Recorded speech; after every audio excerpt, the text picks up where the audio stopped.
तस्स भगवतो अरहतो सम्मा सम्बुद्धस्स। बुद्ध और उनका धम्म बाबा साहेब डॉक्टर अम्बेडकर द्वारा रचित कालजयी पुस्तकों के इस रचना संसार में आपका स्वागत है। आप जानते हैं कि इस समय हम लोग बाबा साहेब डॉक्टर अम्बेडकर द्वारा रचित मूल अंग्रेजी ग्रंथ बुद्ध एंड हिज धम्मा, इसका ये हिंदी अनुवाद आप तक पहुंचा रहे हैं। ये हिंदी अनुवाद डॉक्टर भदंत आनंद कौशल्यायन जी का है और हमने पिछली कड़ी में देखा कि तथागत अपने उन 5 परिव्राजक मित्रों से ये बात कह रहे हैं। तथागत इस समय सारनाथ में है और सारनाथ में वे बोध गया में जो उन्होंने बोधि प्राप्त की उस अनुभूति को यहां सारनाथ में आकर अपने 5 परिव्राजक मित्रों के साथ साझा कर रहे हैं। और ये बातचीत अब जब उन्होंने समझाना शुरू किया तो वे समझा रहे हैं कि उनका शील का मार्ग क्या है। तो वे कहते हैं कि पारमिताएं जो है, शील का पथ जो है, इस पर जो पथिक चल रहा है, चाहे फिर वो करुणा हो, चाहे फिर वो मैत्री हो, चाहे वो मुदिता हो, इन सब पर जो भी काम कर रहा है उसके लिए ये बात बड़ी जरूरी है कि वो प्रज्ञा के साथ ये काम करें। यदि इन सब के साथ प्रज्ञा नहीं होगी, प्रज्ञा का मतलब तथागत कहते हैं निर्मल बुद्धि, तो ये जो प्रज्ञा है ये अगर नहीं होगी, निर्मल बुद्धि नहीं होगी, तो फिर इसका दुष्परिणाम भी निकलकर सामने आ सकता है। तो यहां पर हमने पिछली कड़ी में बात की थी। आइए आज यहां से आगे बढ़ेंगे। तथागत कहते हैं कि देखिए, मेरी स्थापना है कि आदमी को अकुशल कर्म का ज्ञान होना ही चाहिए। तथागत कहते हैं परिव्राजकों से कि हर एक आदमी को अकुशल कर्मों का ज्ञान होना ही चाहिए। उसको पता होना चाहिए कि बुराई क्या है, अकुशल कर्म की उत्पत्ति किस प्रकार होती है, और इसी तरह उसे कुशल कर्म का ज्ञान भी होना चाहिए और कुशल कर्म की उत्पत्ति कैसे होती है यह भी उसे पता हो। तथागत दोनों बात कहते हैं कि तुम्हें यह पता होना चाहिए कि अच्छाई कैसे आती है, और तुम्हें यह भी पता होना चाहिए कि बुराई कैसे और कहां से आती है, क्योंकि दोनों हमारे मन में उत्पन्न होती है। तो इसलिए इसका ठीक ठीक तरीके से ध्यान होना चाहिए,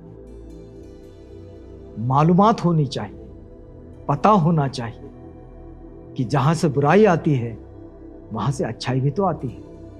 यह पता होना चाहिए पूरे होश हवास में। फिर तथागत कहते हैं कि इसी प्रकार आदमी को कुशल कर्म और अकुशल कर्म, इसका भेद भी स्पष्ट रूप से ज्ञात होना चाहिए। हर एक मनुष्य को इस बात का पूरा पूरा पता होना चाहिए। कौन सा भेद? कि अच्छा क्या है और बुरा क्या है, क्योंकि अच्छाई की और बुराई की परिभाषा अच्छे और बुरे लोगों के दृष्टि में अलग अलग हो सकती है। कोई चोर की दृष्टि में चोरी न करना यह बुरी बात हो सकती है, लेकिन चोरी ना करने वाले की दृष्टि में चोरी करना यह बुरी बात हो सकती है। तो दोनों बातें अलग हैं, बुराई दोनों में एक सा परिणाम है। तो इसलिए इस बात को समझना बड़ा जरूरी है कि हमें अच्छा और बुरा, इन दोनों चीजों का ठीक ठाक तरीके से ज्ञान होना चाहिए। अब फिर देखिए कि आगे तथागत कहते हैं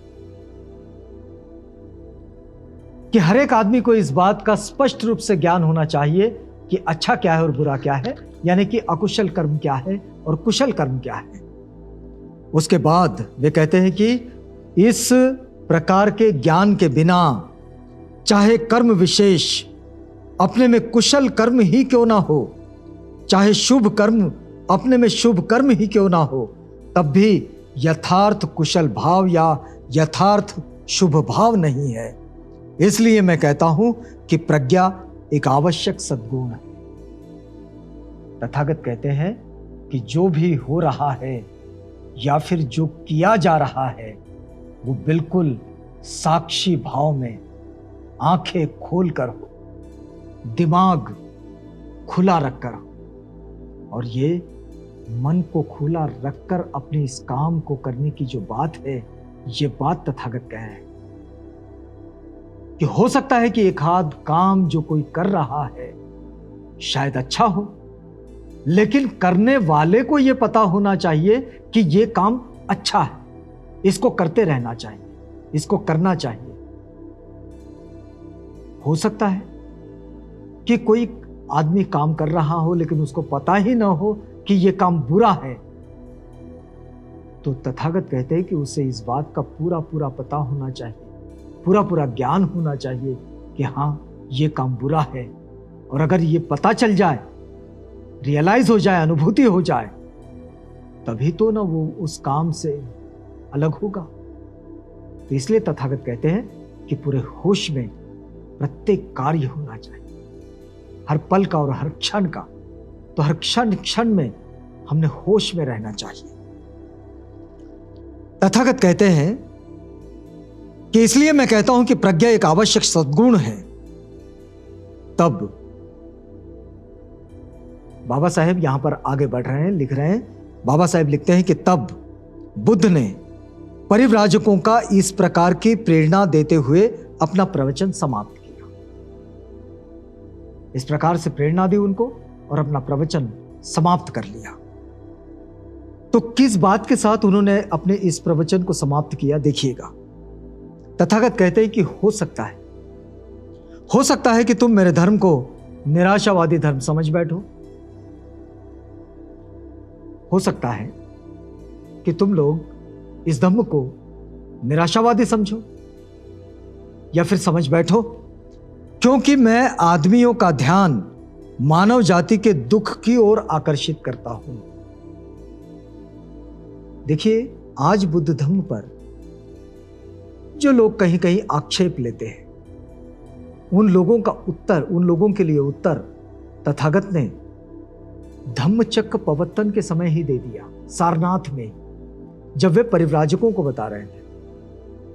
तथागत ने तभी से कह दिया कि भाई आप लोग ऐसा समझ बैठोगे कि तथागत का मार्ग ये निराशावादी है, और ये जो इसके शास्ता हैं तथागत बुद्ध, ये मानव जाति के दुख की ओर अपना सबका ध्यान आकर्षित करते हैं। लेकिन तथागत कहते हैं कि मेरे मार्ग के बारे में, मेरे धम्म के बारे में इस तरह की धारणा बनाना एक बड़ी गलती होगी। तथागत परिव्राजकों से क्या कह रहे हैं कि इस तरह मेरे धर्म के विषय में, मेरे मार्ग के विषय में, मेरे धम्म के विषय में अगर कोई मन बना लेता है तो ये एक बड़ी गलती होगी। तथागत कहते हैं, देखिए आगे, निस्संदेह मेरा धर्म दुख के अस्तित्व को स्वीकार करता है। तथागत कहते हैं कि इसमें कोई संदेह नहीं, इसमें कोई दो मत नहीं, कोई डाउट नहीं कि मेरा मार्ग ये दुख के अस्तित्व को स्वीकार करता है। ये बिल्कुल सच है, लेकिन ये उतना ही जोर देकर उस दुख दूर करने की बात भी करता है। जो लोग तथागत बुद्ध के मार्ग को निराशावादी कहते हैं, उनके लिए तथागत उत्तर देते हैं। तथागत कहते हैं कि हां, इसमें कोई दो मत नहीं, यह बिल्कुल सच है कि मैं आदमियों का ध्यान उनके दुखों की ओर आकर्षित करता हूं। हां, मैं ये कहता हूं कि दुख के अस्तित्व को स्वीकार करो, इसमें कोई दो मत नहीं। लेकिन कहते हैं कि जितना जोर मैं इस बात पर देता हूं कि दुख के अस्तित्व को स्वीकार करो, उतना ही जोर, उससे अधिक जोर मैं इस बात पर देता हूं कि इस दुख को खत्म करने के उपायों पर काम करो। तो तथागत कहते हैं कि इस दुख को दूर करने पर भी मैं उतना ही जोर देता हूं, मेरा मार्ग जो है ये उतना ही जोर देता है या फिर उससे अधिक जोर देता है कि इस दुख को दूर करने के लिए प्रयास करते रहो। और उसका मार्ग उन्होंने बताए। फिर वे कहते हैं कि मेरे धम्म में 2 बातें हैं, और दोनों बातें मनुष्य को दुखों से मुक्ति दिलाने के लिए है, दुखों से मुक्ति की राह पर चलाने के लिए है। तो वो कहते हैं कि मेरे धम्म में 2 बातें हैं। इसमें मानव जीवन का उद्देश्य भी है, ये अपने आप में आशा का संदेश भी है। इसमें मानव जीवन का जो निहित उद्देश्य है, क्या निहित उद्देश्य है? कि अपने जीवन को दुखों से मुक्त करना। तो दुखों से मुक्त तो तब तक नहीं किया जाएगा जब तक कि उसकी पहचान न कर ली जाए। आजकल आपने देखा होगा भाई, किसी बीमारी का इलाज होता कैसे है? जब तक उस बीमारी की पहचान न हो जाए। तो अगर दुख ये बीमारी है तो इस बीमारी की पहले पहचान करना होगा, और पहचान करने के बाद यह स्वीकारना होगा कि हाँ ये बीमारी है। अगर वो बीमारी है तब तो ना उसका इलाज करेंगे। ये जो महत्वपूर्ण बात है तथागत उस समय समझा रहे हैं। देखिए कि मेरे धम्म का जो उद्देश्य है उसमें जीवन का उद्देश्य तो निहित है ही, उसमें आशा का संदेश भी है, और इसका उद्देश्य है अविद्या का नाश। तथागत कहते हैं मेरे धम्म का उद्देश्य है अविद्या का नाश, जिसका मतलब है दुख के अस्तित्व के संबंध में अज्ञान का नाश। जो दुख के अस्तित्व के संबंध में जो लोगों में अज्ञान है, बिल्कुल जानकारी नहीं है उसकी, उस अज्ञानता का नाश, ये मेरे धम्म का उद्देश्य है। फिर वे कहते हैं यह आशा का संदेश भी है। क्यों? क्योंकि यह दुख के नाश का मार्ग बताता है। वे कहते हैं कि यह क्यों आशा की किरण है तथागत बुद्ध का धम्म? क्योंकि यह दुखों के नाश का मार्ग बताता है। फिर तथागत परिव्राजकों से पूछते हैं, क्या तुम इस बात से सहमत हो या नहीं? तो परिव्राजकों का उत्तर था हाँ। और यहां पर उन्होंने अपना ये प्रवचन समाप्त किया। ये धम्म चक्र प्रवर्तन शीर्षक से बुद्ध और उनका धम्म के 2 कांड के दूसरे भाग में आता है। यहां रुकते हैं, ये वक्त पूरा होता है। अगली कड़ी में मिलेंगे जब हम बुद्ध और उनका धम्म इस ग्रंथ की इसी परिपाठी को आगे बढ़ाएंगे। तो तब तक के लिए हमें इजाजत दीजिएगा।